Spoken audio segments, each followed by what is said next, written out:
I'm having to edit this as I go because I'm under very strict instructions here from Eliza. 7 minutes. I've got 18 pages here, so we might have to be speaking in shorthand for quite some time. But I guess a lot of you won't know much about Fraser's background and origins, other than the fact, of course, that he's a Kiwi. So it's probably appropriate that we start off with how this little boy arrived.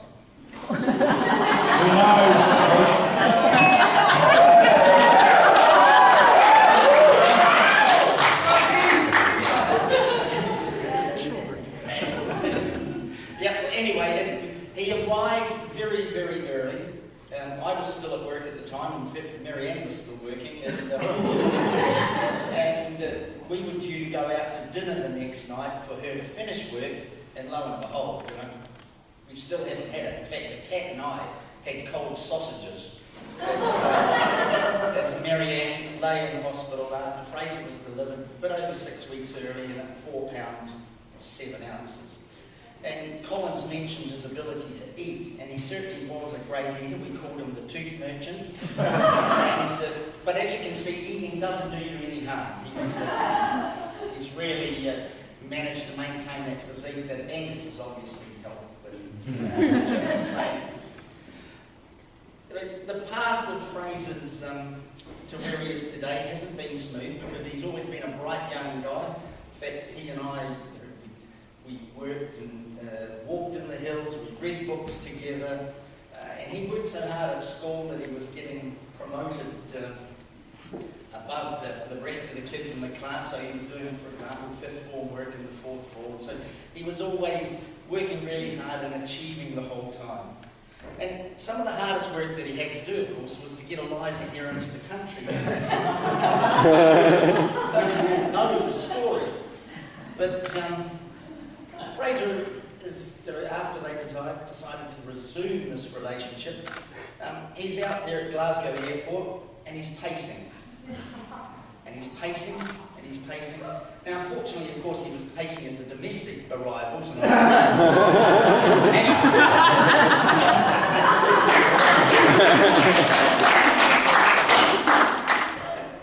The UK immigration and customs people were striking a great blow for freedom at that time. And they were also striking a blow for the number of times that I've been held in queues in immigration in the US and misconnecting flights.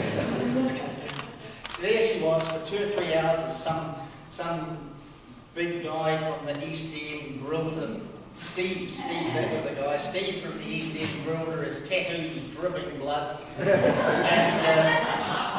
as he was trying to find all sorts of reasons why he should prevent this defenceless, intelligent young lady from entering the UK and spending time with the man she loved. But they negotiated that, and so here we are today. And not only well, he wanted the cash under the table, but unfortunately Fraser didn't have any. So here we are today. So Fraser had a hard job to get here into the country, but so have so many of you today, and it's been really gratifying to Marianne and I, and I'm sure to Joe and Mamie and everyone else, to see all of you who've travelled from distant parts of the world to be here with us. So thank you very, very much for making that effort. And one of the persons who made that effort, and Fraser's already mentioned them, has been Lorraine. Now Lorraine arrived here fully 2 months ago to start preparation for the sewing. She's created these lovely bridesmaids' dresses, Mamie's dress, Gran's dress, Eliza's dress, these spiffing waistcoats that men are wearing, and there's a lot of handbags. And one of the things that's been really important, and I'm sure to Marianne, is that part of the way that Lorraine and Peter have funded their trip here has been from some of the inheritance from Marianne's family. And I think that really recognises some of the members who couldn't make the trip to us today. So I do really want to thank you once again, Lorraine, for being such a contributor to the day and making everyone look so glamorous.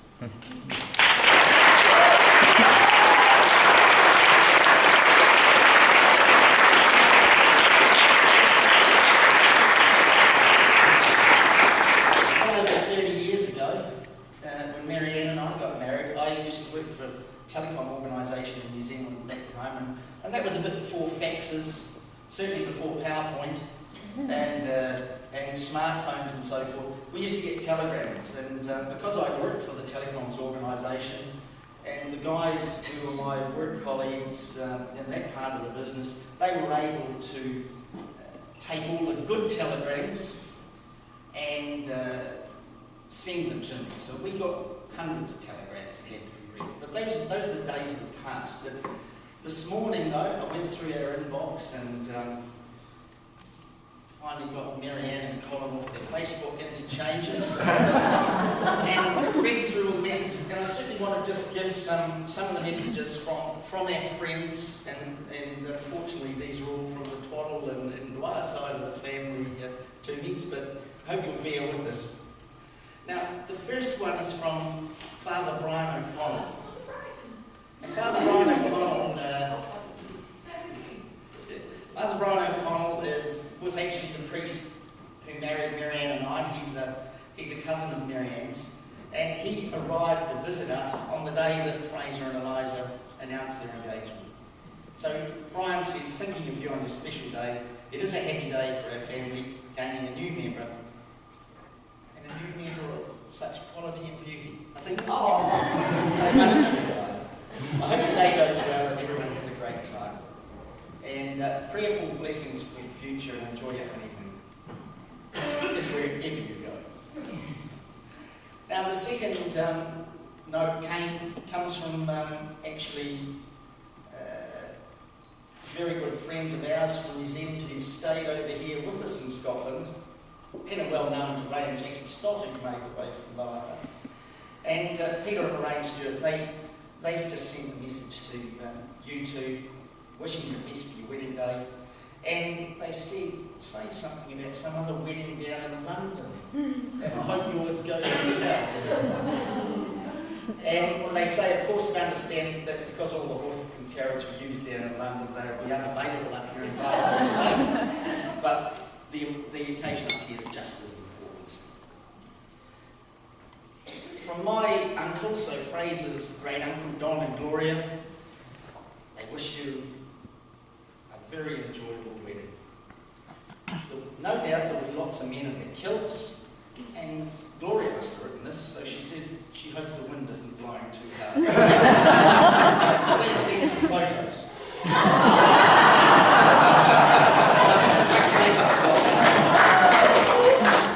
So best wishes to you all.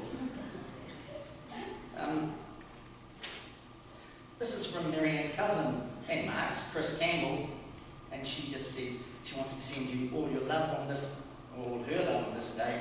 And she says, by coincidence, May Day was her wedding day as well, many years ago. So she won't forget how special and important the day is to you. Another visitor from New Zealand who's been over here to stay with us, she's a McDonald, so Fiona Campbell, my sister-in-law. Maybe you better sit down now, Fiona. But anyway, Jeanette says she'll be thinking of you this weekend, celebrating your big wedding, and hope you have a very long, happy life together.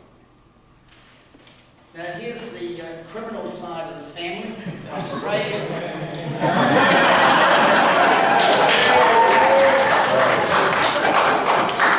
But here's a New Zealand of my birth, so he's probably got some chance of redemption. And this is from Nick Carley, Nick and Kay Carley, and Nick says he's really sorry that we can't be here, but yeah, well, when Nick says we will be there in spirit, that it probably means Bundaberg rum. So but he says maybe Brisbane for your honeymoon. Yeah. Now it's really interesting that these people should seem to know, because I can remember when my best man, Dean McKenzie, got up to read a telegram from them at our wedding, and he couldn't pronounce this guy's name. It's from Taste and Judy Calhoun, and for those who don't know, Taste is spelled T-H-I-J-S. So that's probably why Dean couldn't pronounce it. But anyway, Taste and Judy say they just wish you a beautiful wedding day, and that will leave the happiest of all wedding memories for you to enjoy for the rest of your life. Sheena and Glenn Perry, and they're the parents of one of Fraser's really good schoolmates right from the start of school. They're saying best wishes to you for your wedding. And they actually asked where Fern, our wee dog, will fit into the wedding card. Lydia and Stan Wright, well, here's a character is Stan, and he's also a referee. I'm not sure whether those two go hand in hand, but they wish you a great day for today as well, and hope it all goes well for you. Now, really good friends here that we visited in Canada just a couple of years ago, and went up to the lakes in northern Ontario and stayed in their cottage. Lorraine and Drew Munro, who are from here in Glasgow originally. They just want to say that they hope that you both have a great day and the weather is beautiful. Well, Lorraine's wish came true. Now from Grandad Arthur, so Fraser's remaining grandfather or grandparent, he just said he wishes you great joy today and a long, happy and successful marriage together. And for some reason he wanted to remind you that as the eldest son of the eldest son, you have an important position in the family tree. And just to let you know about that, my father is the eldest of 15. And he's still going at Grand's age here, so it must have been a good year for births.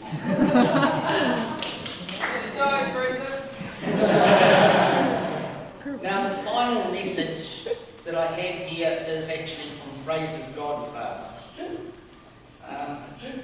He does have a message for Marianne and I to start with, and please accept our warmest congratulations to us both on the Crusaders' win last night. For those who don't know, Crusaders is not a bad rugby team from Canterbury in New Zealand. And call it Wellingtonians. But what he says here is, first to you, Eliza, we'd like to congratulate you on your clear-sightedness in picking Fraser as your husband. He's a clever bloke, and Colin's already said that. This potential was evident at an early age when I would read him bedtime stories. Fraser was not fooled by attempts to read him the condensed version. He always pulled me up when I tried to flick over 4 pages at once. And finally, Fraser, Kev's given you a wee message. I remember with pleasure taking you on your first rugby trip, and that was with me. And at that time, Fraser was still in nappies or diapers, as you guys from the US might call them. And we went to the Spillane rugby tournament in Masterton. We went over the mountains. And he says, I'm sure you're unaware then how many cans of beer it takes to drive over the Rumataka Mountains, but I'm more than willing to bet that you know now. He says, on a more serious note, if there was one piece of advice I could share with you, it would be to take a leaf from your mum and dad's book, just as we did. When you're looking for your best mate, don't bother checking out the pub or the clubs or your workplace. Your best mate is the one you married today. So, Kev says, I hope you feel all the virtual hugs and warm fuzzies we're sending your way. Best wishes and have a ball.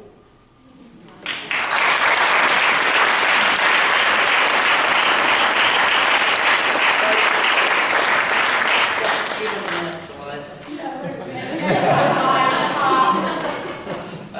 So if anyone wants any real dirt on Fraser, just come and see me. I'll be around all night.